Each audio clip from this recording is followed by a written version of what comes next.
이 소설 모비딕과 노인과 바다는 오늘날까지도 많은 영향을 주고 있는 고전 작품입니다. 허먼 멜빌의 이 모비딕이라고 하는 소설은 절대 잡을 수 없을 것 같은 흰 고래를 잡는 이야기예요. 유명 커피점, 그러면 스타벅스를 우리가 떠올리는데 그 스타벅스의 이름도 이 책에 등장하는 1등 항해사 스타벅의 이름에서 유래했다고 합니다. 해밍웨이의 노인과 바다는 84일간 한 마리의 고기도 잡지 못한 정말 한물간 그 노인이 1박 2일의 사투 끝에 커다란 이 청새치 한 마리를 낚습니다. 그리고 그 청새치 한 마리를 잡아서 돌아오는 도중에 상어떼를 만나요. 그래서 그 청새치를 지키기 위해서 싸우는 그러한 이야기입니다. 이 두 작품의 공통점은 주인공이 감당할 수 없는 그러한 싸움을 한다는 점이에요. 이들은 불가능에 몸이 부서져라 맞서고 도전하며 기도합니다. 그런데 그 기도가 어떠한 기도인가 하면은 거대한 흰 고래와 달려드는 상어떼를 없애달라는 것이 아니라 고래와 상어를 물리칠 수 있도록 힘을 달라는 기도예요. 전 세계 독자들은 불가능에 포기하지 아니하고 맞서고 도전하는 두 주인공의 모습에 큰 용기와 힘을 얻게 되는 것이죠. 하나님은 새 힘을 주시는 분이십니다.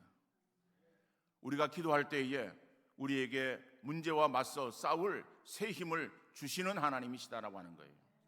오늘도 하나님이 주시는 힘으로 승리하는 우리 성도 다 되어질 수 있기를 간절히 바랍니다. 성도가 거룩해지는 것은 말씀과 기도와 성례입니다. 그렇다면 성도는 기도 없이는 믿음을 세워나갈 수 없기에 기도는 성도의 삶에 분리하려 해도 분리할 수 없는 불가분의 관계에 있다라고 말할 수 있는, 인생을 살아감에 있어서도 우리 자신이 할 수 있는 일이 하나도 없다는 것을 깨달으면서 낙심과 실망에 주저앉을 때가 너무나도 많이 있습니다. 인생의 거센 물결을 헤쳐나가며 우리의 힘과 능력은 너무나도 연약하고 보잘것없다는 것을 깨달을 때에 비로소 우리는 전능하신 하나님을 찾게 되고 하나님을 향하여 기도할 수 있게 되는 줄 믿습니다.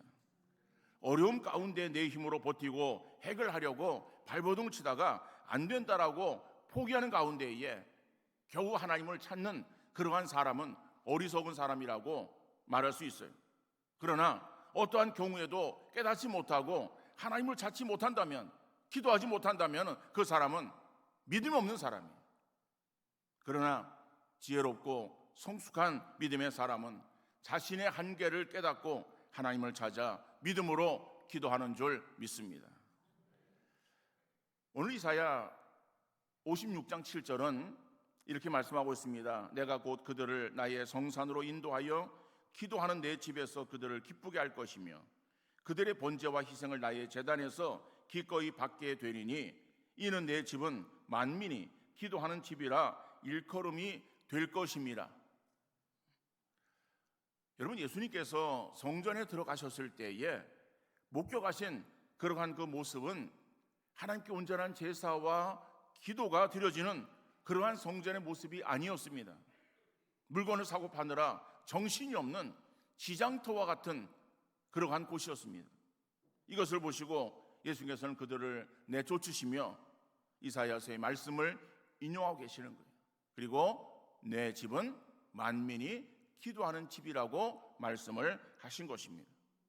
주님께서 격분하시며 하신 말씀을 통하여 오늘 우리의 신앙생활 어떻게 될 것인가를 다시 한번 돌아보는 귀한 시간 되어질 수 있기를 간절히 바랍니다. 첫 번째로, 강도의 소굴을 만들어서는 안 됩니다. 본문 17절 말씀, 이에 가르쳐 이르시되 기록된 바 내 집은 만민이 기도하는 집이라 칭함을 받으리라고 하지 아니하였느냐. 너희는 강도의 소굴을 만들었도다 하십니다. 예수님께서 예루살렘 성전에 들어가십니다.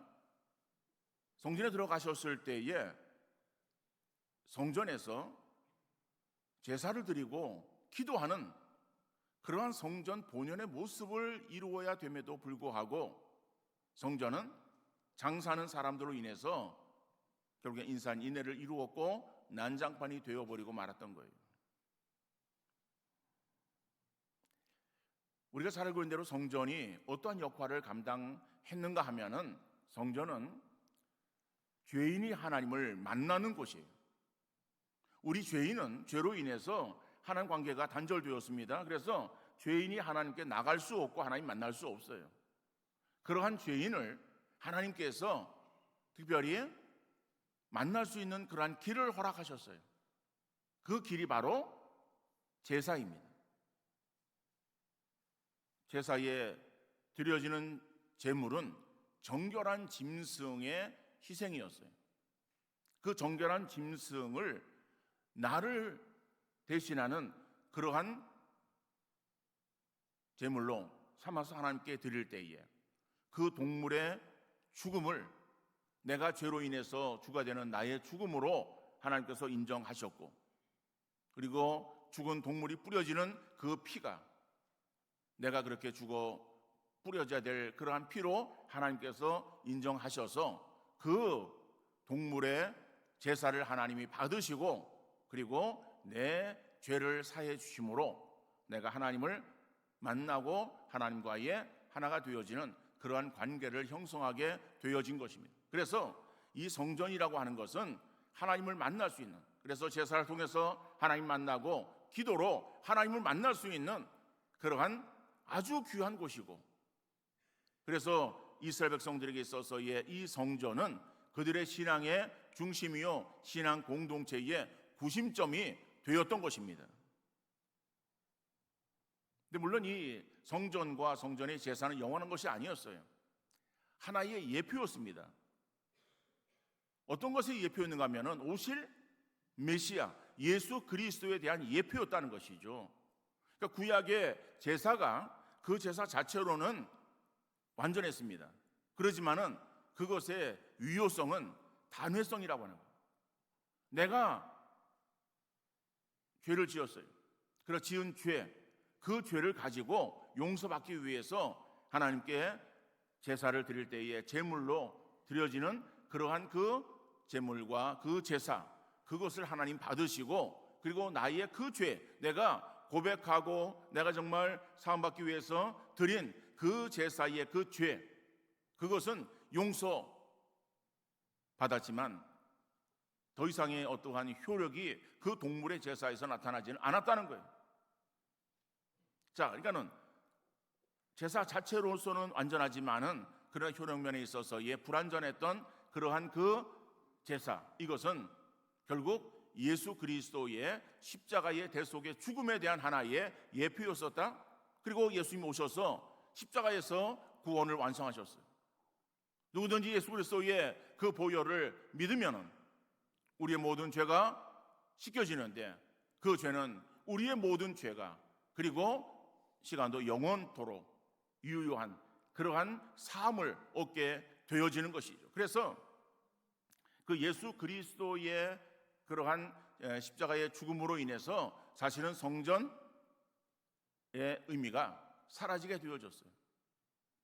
그리고 성전은 주 70년 예루살렘이 멸망함과 동시에 성전이 무너지게 되었고, 그리고 무너진 성전은 더 이상 세워지지 않았습니다. 그래서 성전이 이스라엘 백성들에게 있어서 신앙의 중심이었고 신앙 공동체의 구심점이었던 바로 그 성전이 예수 그리스도 십자가의 그 대속, 구속의 은혜로 인해서 그것이 완성되어졌고, 완성되어진 바로 그 모습은 예수님의 제자들에 의한 교회로 바뀌어지게 되는 것을 우리가 알 수 있습니다. 예수님께서 십자가에서 구원을 이루시고, 그리고 죽은 지 사흘 만에 부활하셨고, 그 부활을 증거하시기 위해서 40일 이 땅에 거하시다가 그리고 하늘나라로 하나님께로 가십니다. 승천하십니다. 그리고 승천하시고 나서 제자들이 두려움 가운데 예수님 말씀대로 예루살렘을 떠나지 아니하고 기도합니다. 기도하던 가운데 오순절이 이름에 그들에게 성령 충만이 임하게 되어집니다. 성령 충만받은 제 아들이 이제는 더 이상 숨어있는 것이 아니라 나가서 예수는 그리스도, 바로 예수가 우리의 주가 되신다라고 하는 사실을 이제는 증거하기 시작합니다. 증거했을 때에 성령의 역사로 인해서 많은 사람들이 주께 돌아오는 거예요. 베드로가 복음을 전할 때에 그 베드로의 설교를 듣고 돌아온 사람들이 3,000명이나 되었다고 성경은 말씀하고 있어요. 그 3,000명의 사람들이 돌아와서 그리스도인이 되어진 거예요. 세례를 받습니다. 그리고 교회가 세워지는 거예요. 그래서 세워진 예루살렘 교회가 바로 초대교회예요. 자, 이제는 그 교회를 중심해서 신앙생활을 성도들이 이루게 되어진 것이고, 그리고 계속 신앙이 확산되어지면서 곳곳에 교회가 세워지게 된 것입니다. 다시 말하면 성도들의 신앙의 구심점이 성전에서 이제는 교회로 바뀌게 되어진 것을 말하고 있는 것이죠. 자, 그런데 고린도전서 3장 16절에서 이렇게 말씀하고 있습니다. 너희가 하나님의 성전인 것과 하나님의 성령이 너희 안에 계시는 것을 알지 못하느냐 그랬어요. 자, 바울은 성전이 교회로 바뀌게 되어지는데 교회가 진정한 교회는 어떠한 곳인가라고 하는 것을 말씀하고 있어요. 자, 그 말씀을 보면은 교회는 단순한 외형적인 건물이 교회가 아니라고 말하고 있는 거예요. 우리는 생각할 때에 교회 그러면은 이 건물을 생각하는 거예요. 물론 건물을 우리가 무시하는 것은 아닙니다. 왜요? 이 안에서 우리가 신앙생활을 감당하기 때문에 예배드리는 이곳은 거룩한 곳이에요. 그래서 구별되어진 곳이에요. 그렇기 때문에 그런 의미에서의 건물적인 그러한 의미의 교회는 중요하고 필요합니다. 우리가 예배드릴 수 있는 그런 곳이 있어야죠. 야외에서 예배드릴 수 있죠? 야외에서 예배드리는데 비가 오면은 어디서 예배를 드립니까? 그러니까는 옮겨 다녀야 되는 불편함이 있어요. 그런데 이렇게 교회를 짓고 이 안에서 우리가 함께 모여서 예배 드릴 때에 우리가 또한 기후에 여러 가지 자연에 대한 그러한 방해를 받지 아니하고 우리가 편안하게 예배 드릴 수 있어요. 그러나 정작 중요한 것은 교회가 이 건물의 의미만을 갖고 있는 것은 아니다라고 하는, 그 건물 안에 모여서 함께 신앙 고백하며 하나님께 예배하는 그 구성원들이 하나의 교회라고 말씀하고 있는 거예요. 그래서 우리 가운데에 성령이 거하시는 성전인 것을 알지 못하는 자라고 말씀하는 거예요. 여러분, 우리가 구원받을 때에 우리가 우리의 힘으로 구원받은 건 아니에요. 성령이 나를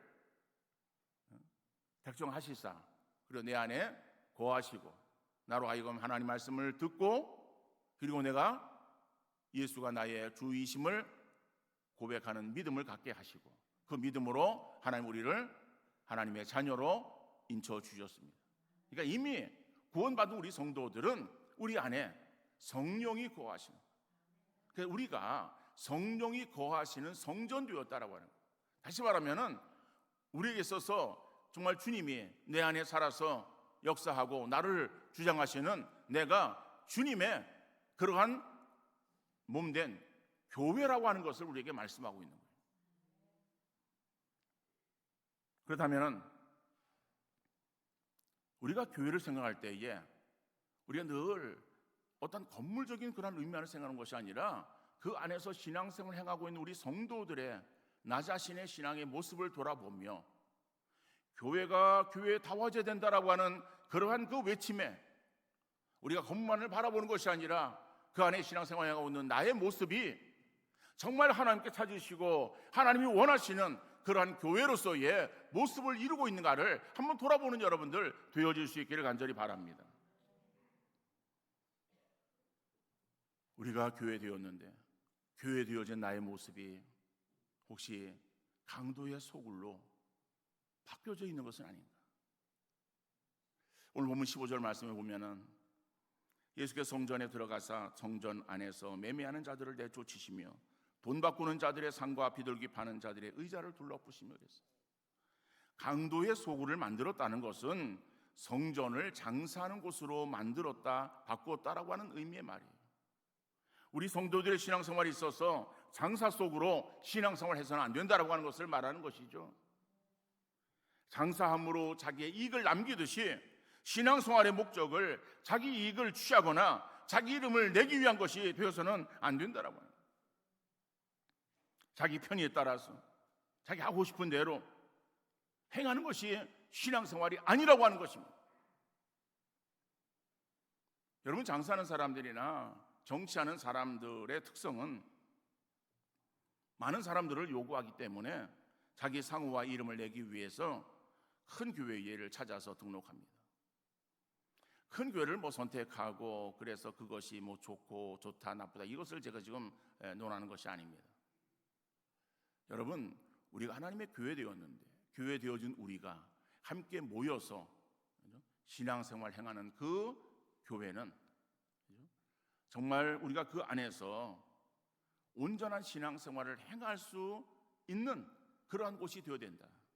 그러한 곳이 어디든 관계없습니다. 그것이 정말 상가에 있는 작은 교회든 아니면은 규모가 적은 교회든 규모가 큰 교회든 건물적인 그러한 의미가 아니라 정말 내가 정말 그 교회에서 신앙생활을 잘할 수 있는 그러한 그 교회가 중요하고, 더 중요한 것은 그 안에 함께하고 있는 적은 교회 되어진 우리 자신들이 정말 바른 교회로서의 모습을 이루어 하나님께 칭찬받는 그런 우리 성도의 삶이 되어야 될 줄 믿습니다. 오늘날 교회가 세상 사람들에게 손가락질 당하고 비난의 화살을 맞는 것이 세상 속에서 신앙생활을 행하고 있는 우리 성도들의 삶이 교회답지 못하기 때문에 아닌가를 한번 생각해보는 우리 모두가 되어질 수 있기를 간절히 바랍니다. 다른 사람을 바라보며 비난하거나 손가락질하기 이전에 나의 모습을 돌아보며 작은 교회로서 부끄러움이 없도록 힘쓰는 귀한 믿음의 성도 다 되어질 수 있기를 간절히 소망합니다. 두 번째로, 기도하는 집이 되어야 됩니다. 오늘 보면 17절 다시 보면 기록된 바 내 집은 만민이 기도하는 집이라 칭함을 받으리라고 하지 아니하였느냐. 여러분, 구약의 성전 말씀을 드렸습니다. 그런데 그 구약의 성전의 그 본질을 상실을 했기 때문에 하나님께서 구약의 이사야 선지를 통해서 책망하셨던 거예요. 그 책망하시는 말씀이 예수님께서는 복음서의 그러한 기자들을 통해서 말씀하시고 계시는 거예요. 그러니까 구약의 성전에서 제사를 드렸습니다. 그런데 성전에 제사를 드리는데 그 제사가 그러면은 안 드려졌는가? 소홀히 했는가? 아니에요. 그들은 잘 드렸어요. 엄청난 제물을 드렸어요. 엄청난 제물을 드렸다는 것은 제사가 빈번하게 이루어졌을 말하는 거예요. 그런데 결국 내용은 없고 형식만 남은 것임을 말하는 거예요. 이사야 1장 13절 말씀 보면은 헛된 제물을 다시 가져오지 말라. 분향은 내가 가증히 여기는 바요. 월삭과 안식일과 대회로 모이는 것도 그러하니 성회와 아울러 악을 행하는 것을 내가 견디지 못하겠노라. 그러니까는 이스라엘 백성들의 그 성전에서의 제사를 드리는데 제사의 본질이 빠진 거예요. 형식만 남은 거예요. 본질이 빠진 형식만 남은 그러한 그 제사를 하나님께서 기뻐 받으시는 거예요? 하나님은 그저 많은 물질만 드리면은 하나님이 좋아하십니까? 무수한 재물만 갖다가 하나님께 드리면은 하나님 기뻐하세요? 비둘기를 드리지 아니하고 양을 드리고 그 위에 소를 엄청나게 드린다고 해가지고 하나님 기뻐하세요? 우리 하나님 그런 하나님이 아니세요. 본질적인 그러한 그 중심에 하나님을 찾고자 하는 간절함을 하나님께서 원하시는 줄 믿습니다. 더 나아가서 그들이 기도할 때도 마찬가지였어요. 그들의 기도 헛된 기도였어요. 이사야 1장 15절 말씀 보니까는 너희가 손을 펼 때에 내가 내 눈을 너희에게서 가리고 너희가 많이 기도할지라도 내가 듣지 아니하리니 이는 너희의 손에 피가 가득함이라. 그들이 어떠한 죄악들을 회개하지 아니하고 그 죄악들을 가지고 하나님 앞에 나와서 그저 손을 들어 형식적으로 기도하는 거예요. 하나님 그런 기도를 원치 아니하신다라고 말씀하는 거예요. 여러분, 이러한 책망이 구약의 이스라엘 백성들에게 이사야 선지자를 통해서 주어졌던 그러한 그 책망인데, 그 책망이 결국 예수님께서 그 말씀을 인용하시며 신약 시대에 그 백성들을 향해서 말씀하신 이 말씀이 여러분, 오늘 우리에게 있어서는 나는 그 말씀에 아무런 걸림이 없고 거리낌이 없는 자유로운 그러한 말씀이라고 자신할 수 있는 사람이 누가 있겠습니까? 바로 이 모습은 구약의 이스라엘 백성들의 모습이나 신약의 예수님 당시의 그러한 그 사람들의 모습뿐만 아니라 오늘 저와 여러분의 모습이 아닌가를 한번 돌아보는 귀한 시간 되어질 수 있기를 간절히 바랍니다. 믿음은 기도하는 것이라고 제목을 잡았어요. 이 말은 너무나도 보편적인 말이지만은 지극히 당연한 말이에요. 믿음의 성도는 기도하는 성도라는 의미의 말입니다. 이것은 밥 먹으면 배부르다라는 말과 같은 이치의 말이에요.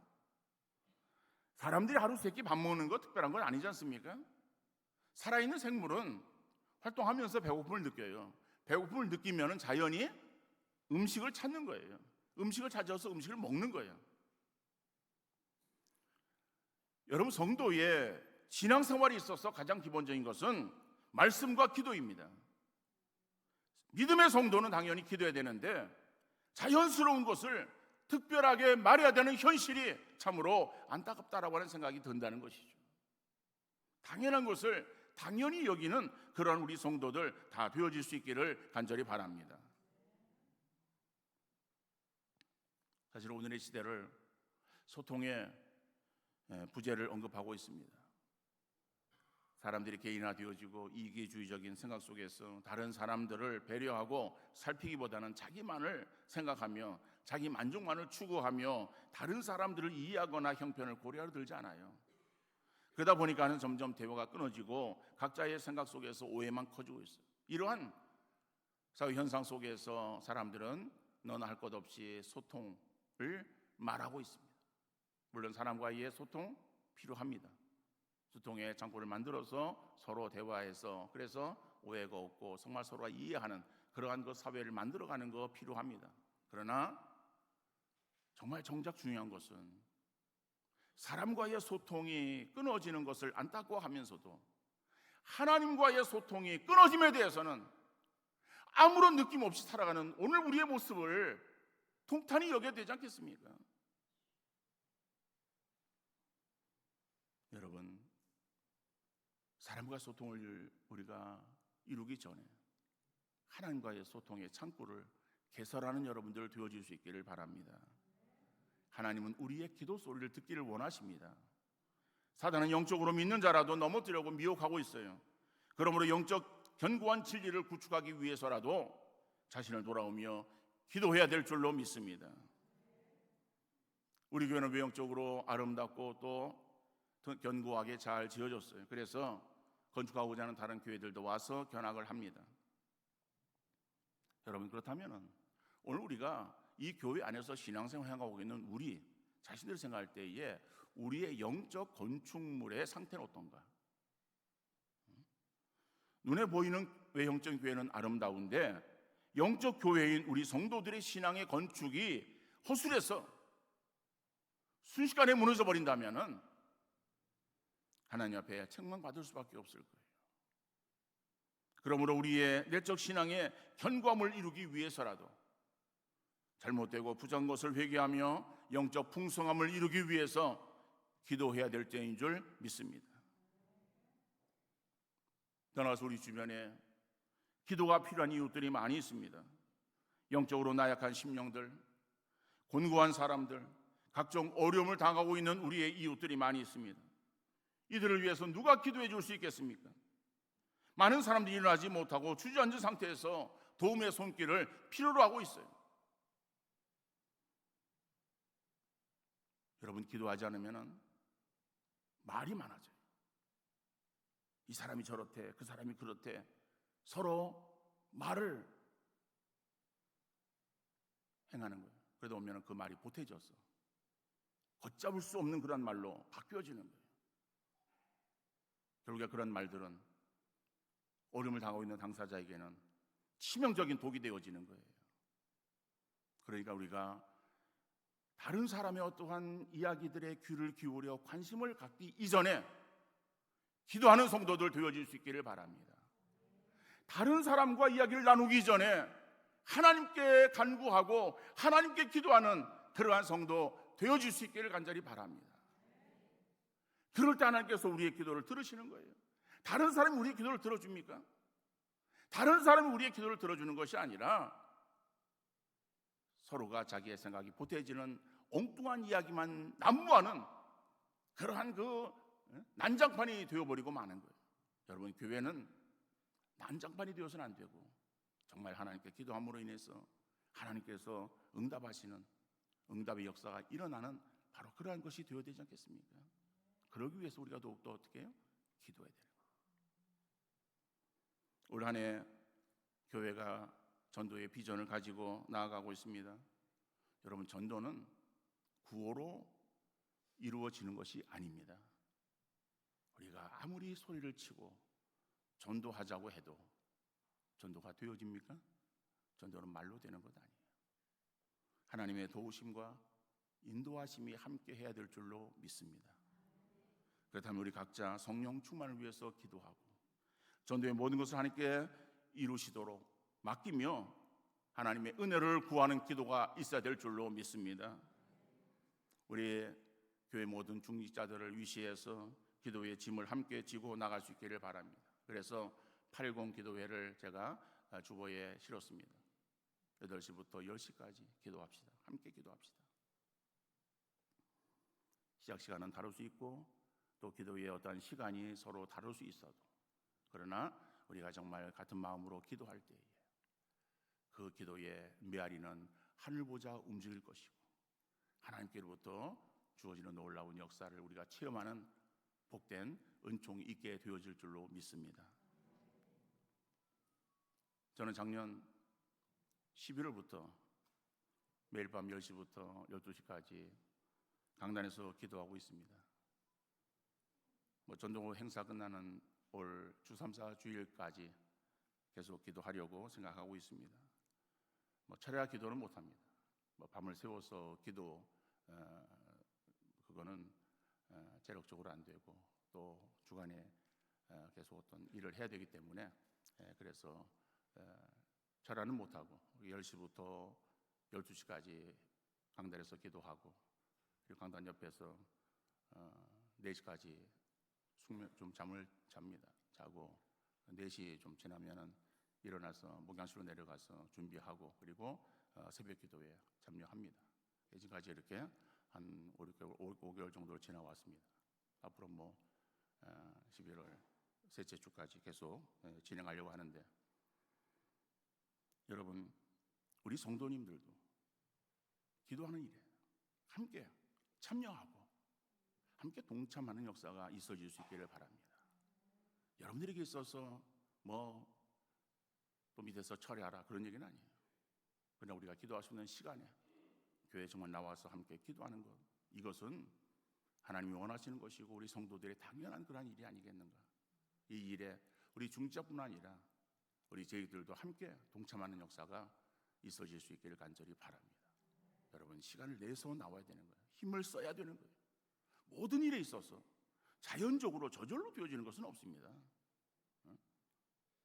내가 시간 나오면 하고 내가 여유가 있으면 하고 그런 말들은요, 이거는 그냥 안 하겠다는 말의 다른 표현이에요. 그러니까는 그렇단다면은 내가 이 부분에 적은 부분을 감당해야 되겠다고 하는 그러한 마음을 우리가 함께 갖는다면은 그러한 적은 힘이 모여져서 하나의 큰 그러한 힘이 될 것이고, 그 힘은 정말 하나님 앞에 아름답게 드러나는 복된 역사가 되어질 줄 믿습니다.